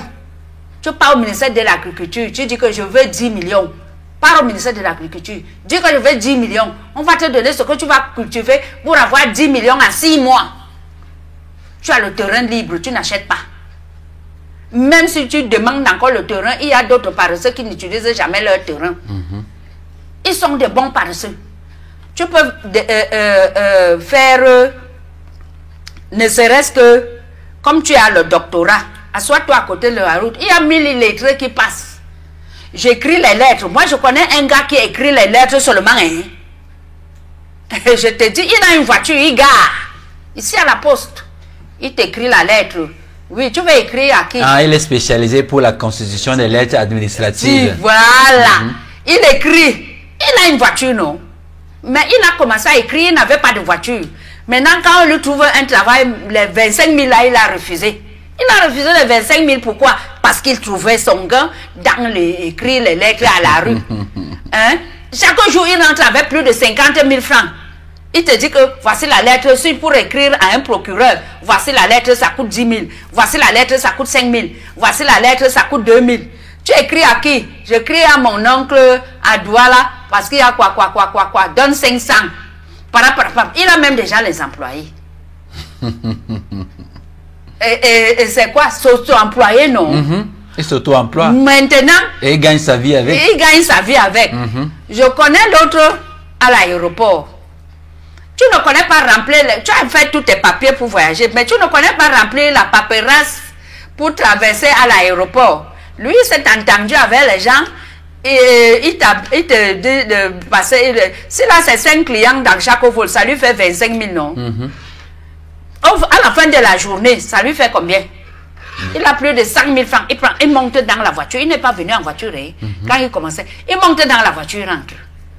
Il ne faut pas encourager la paresse. Il y a même à la banque, c'est pas tout le monde qui sait remplir les papiers d'envoi ou de retrait d'argent. Il y a des gens qui sont là, moyennant 500, ils te remplissent, tu peux toucher ton argent. Tu peux toucher ton argent. Quand les périodes où il y a beaucoup d'affluence à la banque, le soir il se retrouve avec ses 25, 30, 40, 50 000. Oui, ça c'est vrai aussi. Hein? Il y a même ceux qui changent l'argent là en ville. Est-ce que c'est des faux gens? Ils ont fait l'école. Il ne faut pas seulement dire que l'école c'est l'administration. Regarde-toi, si tu étais président de la République, prends-toi, va te placer à l'université de Soie. Tu vois comment les enfants entrent, tu lis comme les fourmis. Ils sortent, tu lis comme les fourmis. Va à l'université de Yaoundé, va dans les autres universités partout au Cameroun, tu regardes un peu. Calcule le nombre de fonctionnaires qui doivent passer. Parce que j'ai un peu fait le statistique. J'ai un peu fait ça. Donc, tu calcules. Tu vas trouver que le nombre de places dans un ministère, par exemple comme le ministère de l'Éducation, Finances et autres, c'est très petit. C'est très petit. Le nombre de places, on peut aussi dire que là où l'école est venue. C'est-à-dire sur 10 universités au Cameroun, une seule université peut suffire pour le personnel d'un ministère comme le ministère des Finances par exemple. Bon, maintenant tous ceux qui sortent donc des 9 autres universités, c'est de ça que tu veux parler? Non. Pour une seule université au Cameroun, suffit pour les 10 ministères qui sont au Cameroun. Une seule université? Une seule université. Et il y a combien d'universités? 10. 10. Une seule seulement suffit. Donc les 9 autres doivent s'auto-employer. Auto-employer. Donc, c'est l'erreur, il faut une compréhension quelconque. C'est l'erreur que... Est-ce qu'il n'y a donc pas un problème dans la politique de l'État concernant justement l'éducation? Moi, Est-ce que les enfants font l'université pour sortir et s'auto-employer dans un premier temps? Je pense que l'auto-emploi arrive au moment où on n'a peut-être pas eu des places à la fonction publique, parce qu'un pays comme le Cameroun qui a 30 millions d'habitants, nous n'avons que 600 fonctionnaires. Et quand on se rend donc compte du nombre d'étudiants qui sortent tous les jours, ce n'est pas évident. Est-ce que ce n'est pas une mauvaise politique justement de l'État, Mathias? Moi, je suis Mathias, je connais le village. Je ne connais pas la politique de gouvernement. Même le français, même je ne parle pas. Tu te débrouilles très bien. Je me débrouille seulement à parler et on l'acceptait comme ça. Mais je sais que tous ces enfants qui fréquentent peuvent s'auto-employer et que les ministères là peuvent rester vides si on étiquetait. Puisque quand je passais dans une de ces écoles-là, on nous a dit d'expliquer le mot politique. Le professeur là ne voulait pas donner les notes aux gens. Il lui a dit que moi, je fais seulement ça parce que moi je veux rentrer faire mes choses au village. Mais politique là veut dire qu'un peuple, puisque on nous a appris à l'école la racine du mot et le préfixe. Politique veut dire d'abord le peuple. Pôle, c'est le peuple. Étiqueté dans une contrainte. Cela veut dire les populations étiquetées dans une idée. C'est ça qu'on appelle politique. Et elle dit que si toi tu ne veux pas me donner ta note, c'est ton problème. Ce n'est pas mon problème là-bas. Parce que ce diplôme-là, je ne veux même pas utiliser ça. Je venais seulement pour que si je parle, on comprend un peu le langage que je parle. Parce qu'au Cameroun, moi, je parle beaucoup de dialectes. C'est ça qui était important pour moi. Toi, tu ne venais pas chercher le diplôme parce que tu souhaitais travailler dans la fonction publique.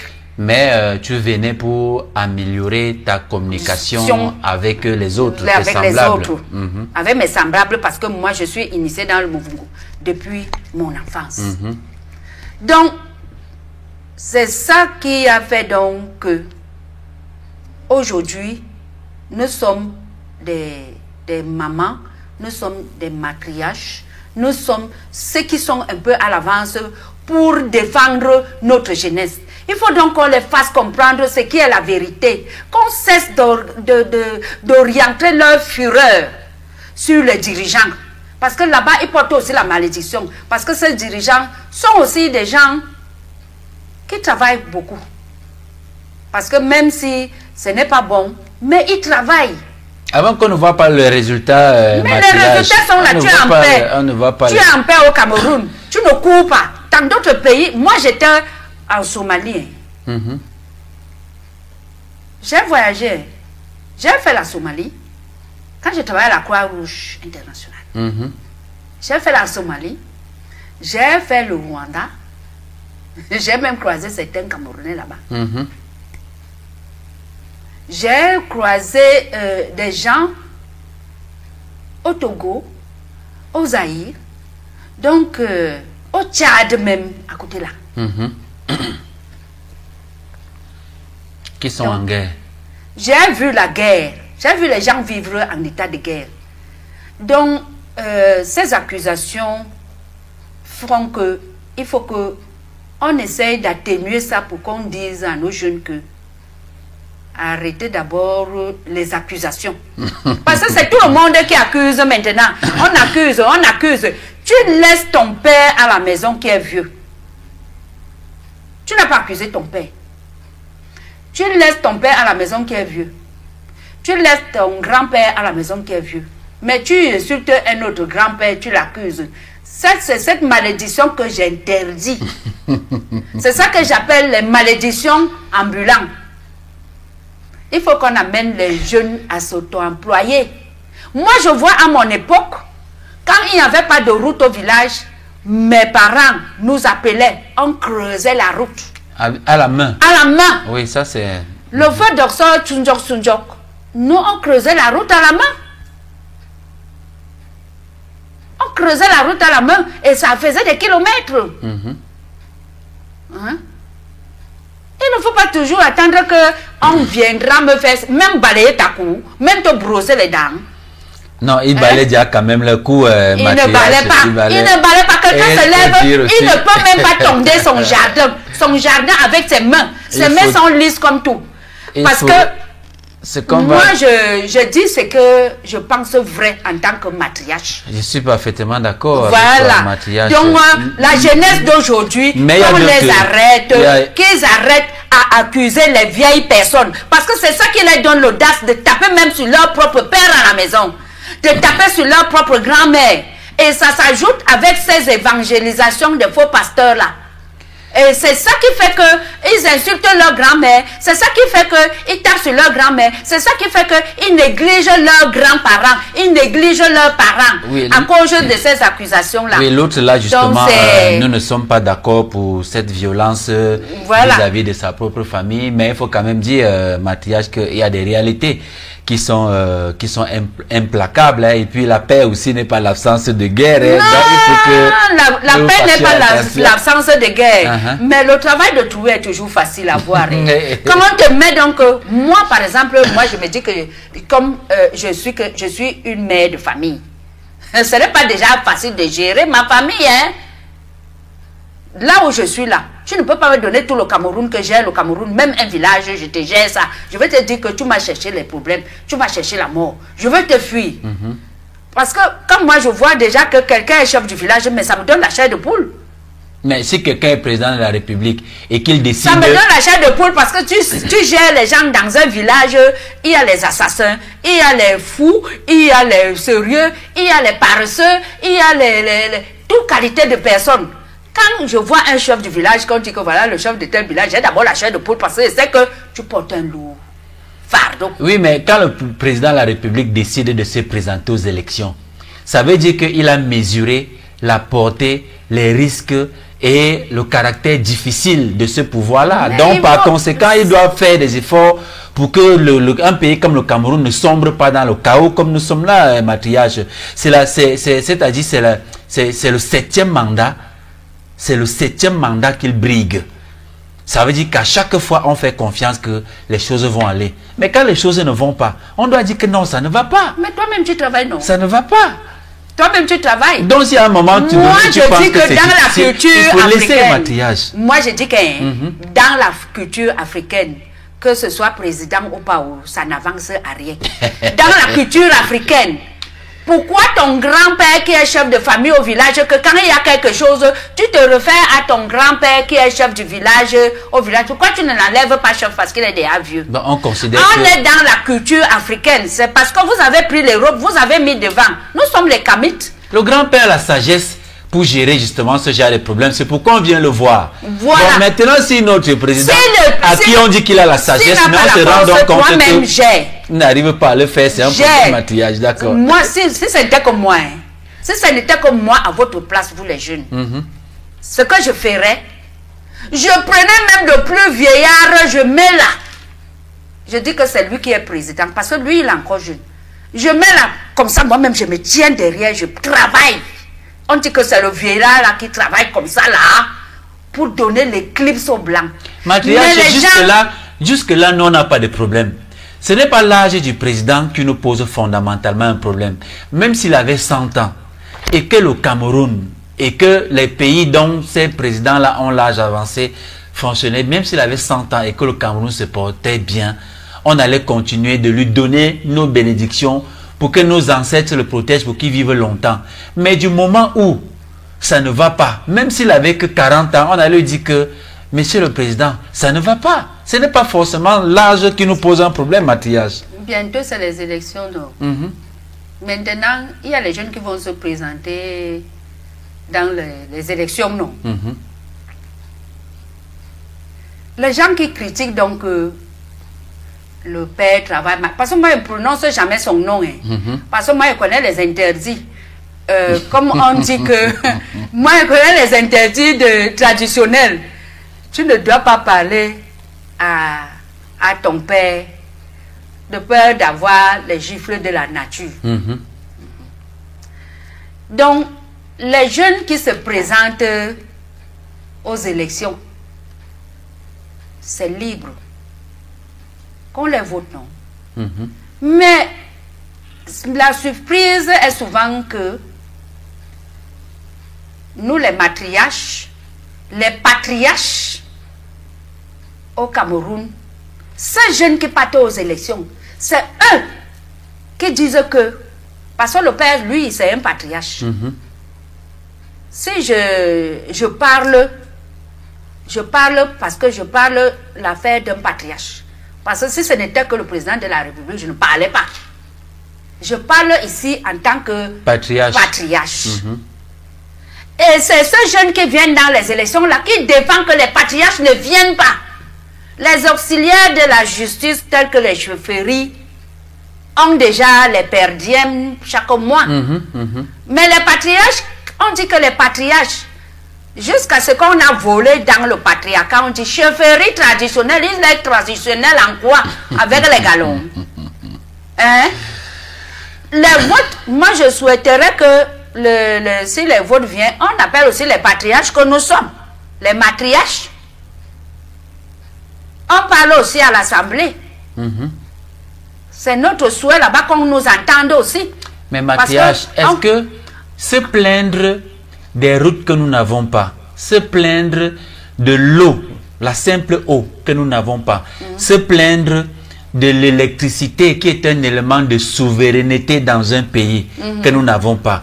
Est-ce que c'est dire du mal du président de la République qui, selon nous, ne tape pas le poing sur la table par rapport à ses collaborateurs qui, pour certains, sont là depuis 20 ans, depuis 25 ans et on ne voit pas les résultats? Est-ce que se plaindre de tout ce que nous manquons là, ça veut dire qu'on insulte le président de la République? Non, nous le respectons en tant que patriarche parce qu'atteindre son âge là, ce n'est pas évident pour tout le monde. Mais en tant que président de la République, il nous doit des comptes parce que on l'a élu pour qu'il soit là-bas. Par conséquent, si ça ne marche pas, il nous doit les comptes. On va dire, monsieur le président de la République, nous n'avons pas de routes. Pourtant, il y a un ministère en charge des travaux publics. Nous n'avons pas d'électricité. Nous n'avons pas d'eau. Dans un pays comme le Cameroun au XXIe siècle, quand certains pays célèbrent les 50 ans sans coupure d'énergie électrique, le Cameroun se trouve encore dans des délestages aujourd'hui. C'est notre responsabilité parce que nous payons des impôts pour que ces fonctionnaires-là, justement, vivent de cet argent-là, maquillage. On m'a même dit que je dois payer aussi des impôts pour ma boutique, mais je ne suis pas là-bas. D'accord. Mais pour ça, moi, je saurais vous te répondre parce que je ne connais pas ce qu'on appelle ces marchés de marché, ceci, cela, là. Je suis toujours dans le patriarcat que quand toi-même dans ta maison, tu as tes enfants, non? Tu es sorti depuis le matin. Tu connais que tel doit laver la maison, l'autre doit balayer la cour, l'autre doit laver les assiettes. Il y a des fois tu trouves que l'autre n'a pas lavé les assiettes, non? Et tu vas lui demander que pourquoi. Il dit qu'il ne lave pas. Des fois même prend les assiettes là, il casse même. C'est comme ça aussi que quand tu travailles avec les gens, mais il y a des voleurs, il y a des paresseux, il y a ceux qui ne connaissent même pas ce qu'il y a lieu de faire. Combien de fois on a pris les faux diplômes, on a dit que ceux-ci qui étaient dans tel service, ils ont les faux diplômes, on a enlevé les gens au travail. Combien de fois les gens sont paresseux, on les trouve dormir au bureau pendant que les piles de papier sont comme ça. Que depuis que le papier même est arrivé, il n'a même pas lu. Il est là dans le bureau, il a l'écran télévision comme ça là. Il regarde la télé. Et quand il regarde la télé, il a le téléphone. Tu m'attends à l'hôtel à quelle heure? Un pinard comme ça, quand il est au bureau, il va faire quoi? Donc, tu ne peux pas avoir une seule bouche pour gronder les gens chaque matin. Ça ne peut que être comme ça. Parce qu'une seule personne, ça se retrouve que le patriarche travaille seul. Ce que moi je peux te faire comprendre, ça se trouve qu'il travaille seul, les autres ne travaillent pas. Il faut donc que ces jeunes qui sont là à côté travaillent. Mais ils font aussi, certains font aussi de leurs efforts. Parce que des fois même, je vois certaines choses, certaines réalisations que quand moi-même je passe comme ça, là, je dis que ça là c'est beau. Parce que quand quelqu'un ne travaille pas, que toi, chaque jour ce n'est pas bon. Quand il fait quand même bien, dis quand même que oui, tu travailles, mais ajoute les efforts. Je pense que ces gens qui sont à côté du père là, c'est comme ça qu'on doit leur dire que vous travaillez, ajoutez les efforts. Tu vois, non? Ça va les encourager à travailler. Mais quand vous dites qu'il n'y a rien, ils continuent donc à se fâcher aussi, comme tu te fâches là. Ils se fâchent parce qu'ils ont le cœur. Ils ont le cœur, c'est un sacrifice. Moi, j'ai vu un directeur de service dans un ministère. Je pars avec les choses, comme je vends souvent les petits trucs là. Je pars avec les choses, je regarde le type là. Le soir arrive, il est toujours au bureau. Une secrétaire m'appelle, me dit que quelqu'un a les crampes, il ne peut pas, il a pris les remèdes, ça ne va pas. Il est où? Il est au bureau. C'est comment avec toi l'enfant-ci? La mère, il y a le travail, il y a le travail. Tu vois, lui, il se peine comme ça là. il travaille. Pendant Voilà. que les autres sont partis Voilà. depuis. Voilà. Il y a les gens, il y a les gens qui travaillent. Nous le savons. Oui. Lui, il reste au bureau. Il fait peut-être le travail de 10 personnes. L'autre n'a pas bien fait, l'autre n'a pas bien fait. Tu vois donc que tu es obligé de lui soigner là. Et tu n'es pas prête à lui mettre dans la tête que c'est sa vie qui en vaut avant ce travail-là. Il veut quitter derrière ce travail. Il travaille. Il y a quand même ceux qui ont la bonne conscience de travailler. Exactement. Donc, il faut qu'on les encourage, que les gens ne se fâchent plus beaucoup. Ce qu'on doit éviter au Cameroun, que les gens ne se fâchent plus beaucoup, parce que vous voyez ce qui s'est passé, par exemple, avec Kadhafi. Aujourd'hui, il se retrouve où? La Libye. Voilà. Il se retrouve où? Toujours la politique de blanc là. Dans le désordre, avec, Voilà. avec deux présidents. Ils mettent ici là, ils mettent bien. Après, ils viennent avec l'autre main du désordre. C'est comme ça, Récupérer. Ils donnent avec la main gauche, ils reprennent avec la main droite. Et il faut aussi comprendre que nos dirigeants là ne se commandent pas eux-mêmes. Ce n'est pas eux-mêmes qui se commandent, c'est les blancs là qui les commandent. Donc quand on les tire, il faut tirer doucement. D'accord. Pour les sauver la vie. D'accord, Mathias. Revenons donc dans ces interdits là que c'est ça que je disais que il ne faut pas même ton grand frère, quand tu lui parles, parle-lui avec certains égarements. Parce que tu ne sais pas ce qui va lui échapper. Il y a les ondes qui s'échappent souvent sur les gens. Les ondes, il faut avoir peur de ça. Quand l'onde négative s'échappe sur quelqu'un, ça vient sur toi. C'est très dangereux. Donc, il faut respecter ses supérieurs. Il faut respecter les grands frères et autres. Parce les que pères, si la nature a voulu que toi, le petit frère, tu sortes comme petit frère, ce n'est pas un fait du hasard. Quand je prends l'exemple dans l'armée, si il y a deux gendarmes, par exemple, l'autre a porté le 1er janvier capitaine et l'autre a porté le 1er juillet capitaine également. Ils sont tous deux capitaines.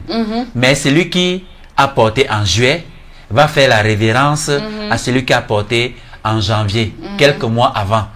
Mais tout simplement parce qu'il a porté et c'est son chef. C'est son chef. Donc c'est la même chose. Même si vous êtes né avec un écart d'un an, ce n'est pas un fait du hasard si lui il est né avant toi. Donc il faut lui donner son respect. Et autre chose, dans le patriarcat, tu ne sais pas que l'armée est née en Afrique. L'armée est née en Afrique. Mais les Blancs ont transformé que c'est eux.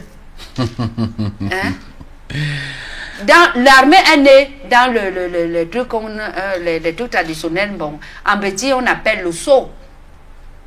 Donc, quand tu regardes le culture du sceau, c'est là qu'est née l'armée. Donc, on connaît ça depuis. D'accord. Il ne faut pas faire comme les Blancs font que. Quand quelqu'un vieillit, on lui met en prison, qu'on appelle la maison de retraite. On lui met dans cette prison-là pour mourir là-bas. C'est pour cela que tu trouves les vieux Blancs ici viennent se marier avec les jeunes filles. Parce qu'ils ne veulent pas entrer dans cette prison-là. En Afrique, il faut qu'on montre aux gens que nos vieux gens ont de la valeur. Exactement. Moi, je souhaiterais même que quand quelqu'un vieillit, même s'il est en Europe, qu'on élabore, que de perdre notre temps à discuter des affaires politiques et tout, qu'on élabore un plan de vieillesse en Afrique qui n'est pas comme en Europe. Il y a un monsieur qui a fait une maison de retraite. Je lui ai dit que il cherchait les enfants. Ma petite soeur devait aller travailler là-bas. J'ai dit à ma petite soeur, ne pars pas là-bas. J'ai défendu pourquoi? J'ai défendu parce que ça allait entrer mal dans ma famille. Question de garder les vieux dans la maison de retraite. Qu'on apprenne que chaque famille garde sa vieille personne. Qu'on n'apprend pas cette culture de jeter nos vieux. Que chaque famille garde sa vieille personne et normalement, qu'on ne prenne pas cette coutume de jeter nos vieux.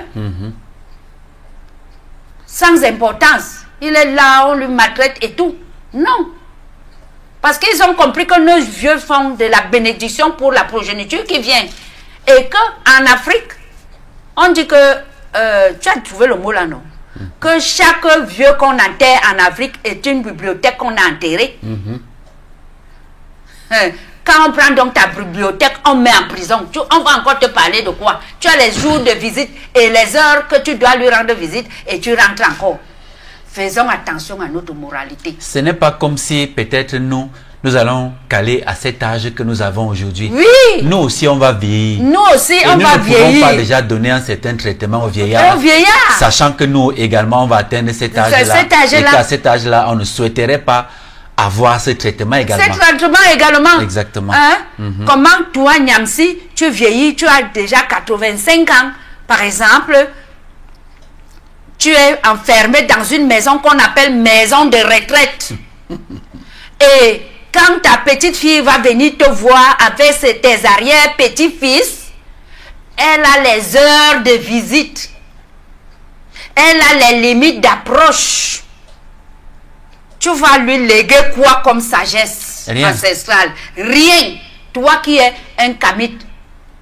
Tu vas lui léguer quoi comme sagesse ancestrale? Il faut que ici là, on comprenne que on commence à réfléchir pour ça. Le respect, les interdits, qu'on commence à interdire la maltraitance contre nos vieux africains. D'accord, Mathias. Une dernière question pour sortir de l'émission. Alors, selon toi, le fait de respecter tous ces interdits, que ce soit les femmes comme les hommes, permet de vivre longtemps. Permet de vivre longtemps. Et alors très longtemps. Parce que ils n'ont pas les yeux. Ils n'ont pas les yeux parce que ils ne regardent pas loin. Et c'est les gens qui oublient beaucoup parce que ils mangent le jambon, le beurre, le lait de vache. Le lait de vache folle. Le lait de vache folle. Ils oublient très vite et beaucoup. C'est pour cela qu'il faut qu'on respecte la nature. Déjà, les interdits de pisser, que ce soit l'homme ou la femme, de pisser sur les herbes. Cherche le sol clair, pisse sur le sol. Le sol avale tes urines. Ne pisse pas sur les herbes. Parce qu'il y a certains villages, par exemple dans mon village, tu pisses sur les herbes, l'herbe que tu vas cueillir n'importe où dans le monde ne pourra jamais plus te soigner. Parce que ça se connecte. L'herbe va t'accuser. Parce qu'on dit souvent que s'il y a l'autre arbre qui t'a piqué avec ses épines, va porter plainte sur l'autre arbre. Que voilà, tel arbre m'a piqué. Tu prends un peu l'écorce de ça, tu fraudes là où l'autre t'a piqué, ça finit.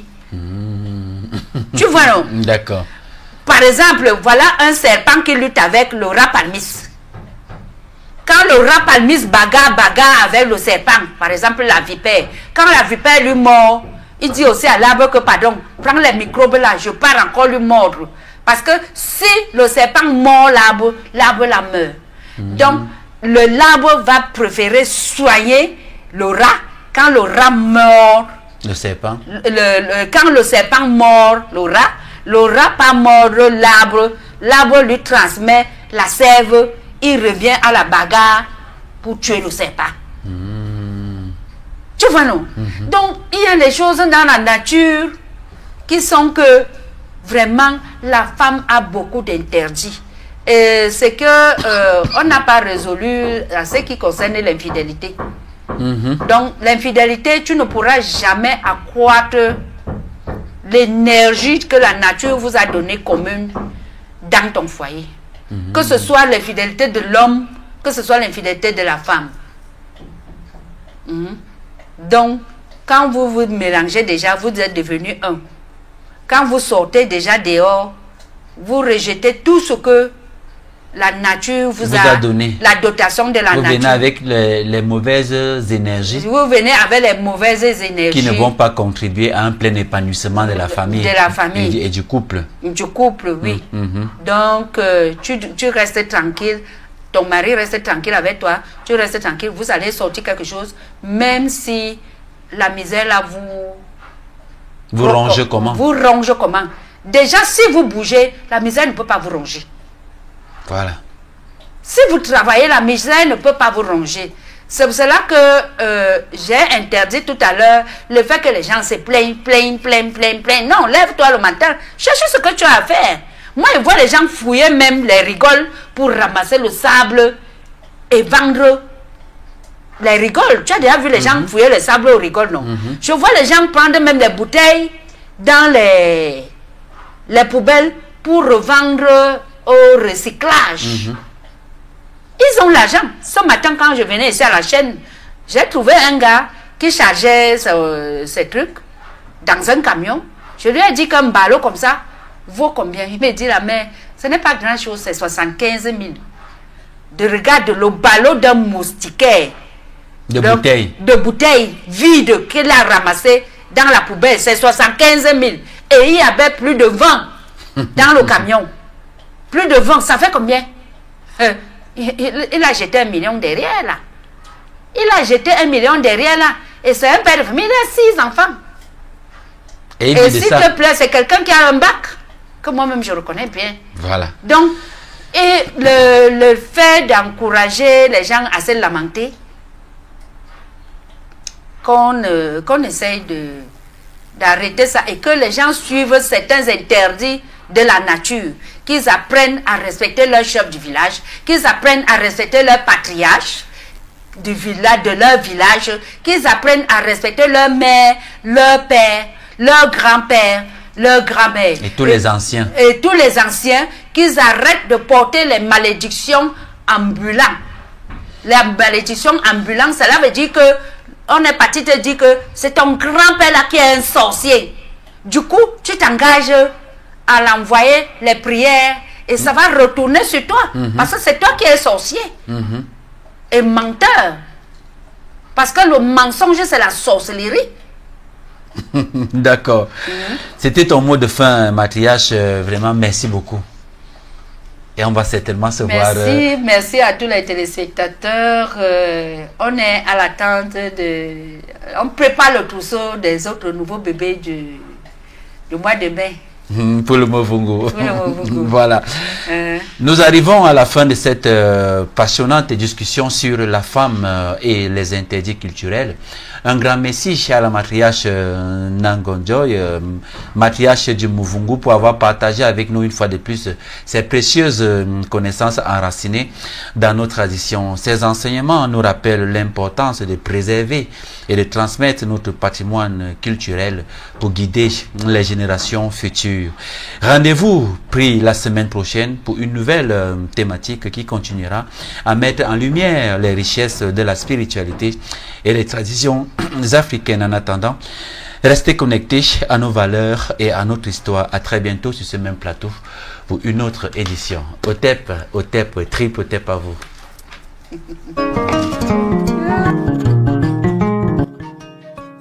Ils sont venus de loin, des terres du monde entier, pour renouer avec les racines, pour revivre l'Afrique, non comme un souvenir, mais comme une force intemporelle. Après le succès retentissant de la première édition, Kemet Reconnexion revient pour une nouvelle immersion au cœur des savoirs et des mystères africains. Du 16 au 31 mai 2025, à Yaoundé au Cameroun, rejoignez la deuxième édition de Kemet Reconnexion. Un voyage exceptionnel où chaque jour révèle un héritage sacré, chaque échange nourrit la conscience, chaque geste réveille l'âme. Des maîtres spirituels, des prêtres initiés, des guérisseurs, des chercheurs de vérité, ils seront là pour vous guider, vous enseigner et vous reconnecter à l'essence de la tradition africaine. Plongez dans les initiations ancestrales, vibrez au rythme des tambours et découvrez la spiritualité africaine comme jamais auparavant. Kemet Reconnexion, parce qu'il est temps de réécrire notre histoire et de faire rayonner l'âme africaine. Du 16 au 31 mai 2025 à Yaoundé au Cameroun, inscrivez-vous dès maintenant pour vivre l'expérience qui changera votre vie. Infoline.